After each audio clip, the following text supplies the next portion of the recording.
Hi there, Robin here, and in this video we're going to be talking about a marine amp from Pyle. This is the PLMRA400.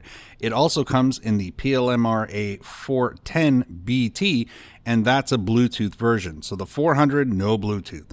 410 has Bluetooth. So what we're going to do is this video is going to take both products into consideration. First, we'll cover the one unique feature that makes the 410 different than the 400. The 410 with the Bluetooth allows you to wirelessly pair off to the actual amplifier. No head unit required, no RCA jacks required.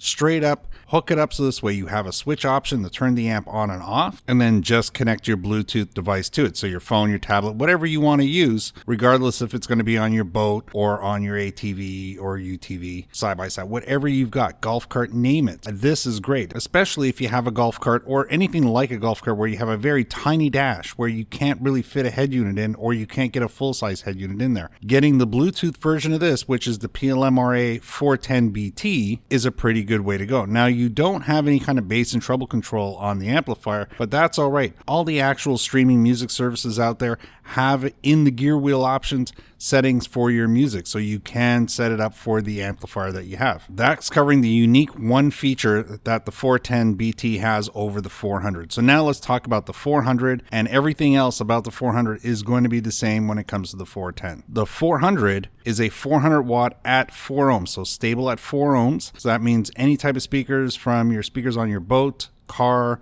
or on any of your ATV type products, are going to be able to connect to this system. Now, it's only designed and balanced for 4 speakers, so we can't double down and decide we're going to put 8 speakers on it, but we can, of course, just hook up 2 if we want. Now, of course, it is an amplifier, so the big difference between having 100 watts per channel on an amplifier versus something on a radio or a head unit, let's say, 4 times 50, that sort of thing, really, before the wattage, you really got to talk about the current. The easiest way to talk about current is using garden hose and a fire hose as reference. Though you may turn the tap on the same amount on both, so the amount of how fast the water is traveling through the actual hose is the same, but when you get to the end of that hose, a fire hose, because it's so much larger, it's going to put out a lot more energy. That's going to be the difference between having an amplifier. Think fire hose on an amplifier, garden hose on your head unit. So let's take a look at how it actually connects. So first, we'll talk about the input side. You have 2 options for connecting things up to it. I can go high level, so if I don't have easy access to the head unit for the RCA connections, and all I really have are speakers back there, and I'm going, well, you know what, I can get to those speakers, but I can't really get to the head unit. They give you 2 sets of cables in the box, one to go on this side, one to go on this side, and this is what they call the high input. High input means it's going to listen to it at the speaker volume, not at the actual preamp RCA volume that you would get with the RCA plugs. So if you can't get to the head unit to use RCAs, or maybe your head unit just doesn't have RCAs on it, you can use these. Are they as good as the RCAs? Not exactly, but for most people, this is the most important thing, is to be able to easily and conveniently get it all hooked up. Sometimes you have no choice. Quality is going to be somewhere between 90% as good as using the RCAs. RCAs would always be a little better. So if your head unit doesn't have 4 RCA connections on it, so 2 for the front, 2 for the rear, left and right front, left and right rear, you can buy these guys here, which are called Y-splitters. This is what they refer to in the instruction manual. It allows me to basically take channel 1 and 2 and then group channel 3 and 4 simply by plugging this into here and this into here. This is going to bring these 2 into one source, so I can then plug in, let's say, the red cable, which would be my right cable, into here, and now channel 1 and 2 are both right.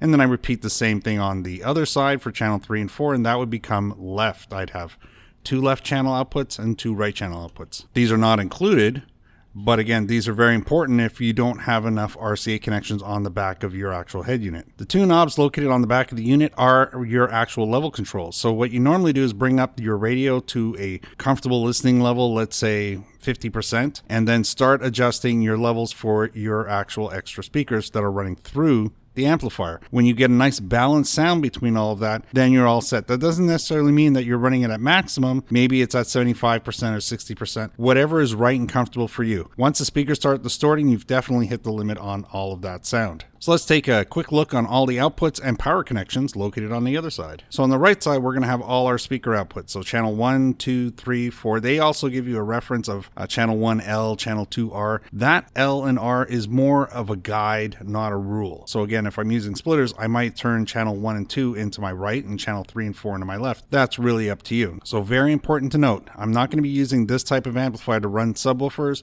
or speakers larger than 6.5. I won't run my wakeboard speakers off this either. This is really good to either improve or add to your actual speaker setup that you have now. So if you want to make better choices on power for a 6.5-inch speaker instead of your head unit, maybe you would buy this. If you want to add more speakers, you would buy this. I'm going to be using this from anything from a 3.5-inch or tweeter, small size speaker, all the way up to a 6.5 comfortably, no problem. So right in the middle is a fuse, a standard automotive fuse, and if it's yellow, then I think that is a 20 amp fuse, easy to replace if something goes wrong. After that, we now have our power connections and our remote connection for our head unit. Furthest to the left is the positive 12 volts.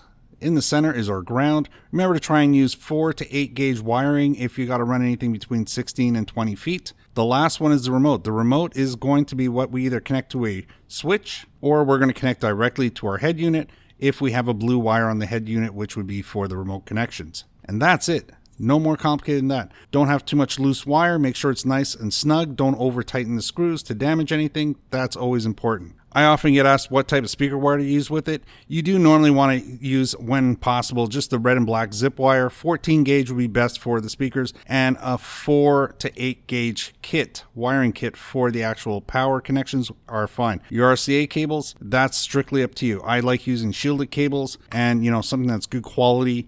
But again, these are options. That'll be up to you as well. Outside of that, it is Marine Audio. It is Pyle. So as the brand goes, very big company, very reliable and consistent product. So that means you're going to get what you're paying for, if not actually a little bit more. Pyle always seems to be really great value when it comes to what you're going to get in return. So as long as you're using this amplifier properly, it's going to do a really good job for you. Now, again, it is Marine, and what they're saying is that the actual circuit board has been lacquer coated, and they try and use zinc or plated screws and connectors where possible. And that pretty much wraps up the overall view of the actual unit. I do like using these. They are good for running 6.5-inch speakers. That's always the day in, day out purpose of this product. Anything smaller is great. Anything bigger, I'd probably go with a bigger amp. So at this point, I'd like to say thanks for watching. I hope this video helped you in your buying decision today. Maybe I'll see you in the next video. Thanks for watching again. Bye for now.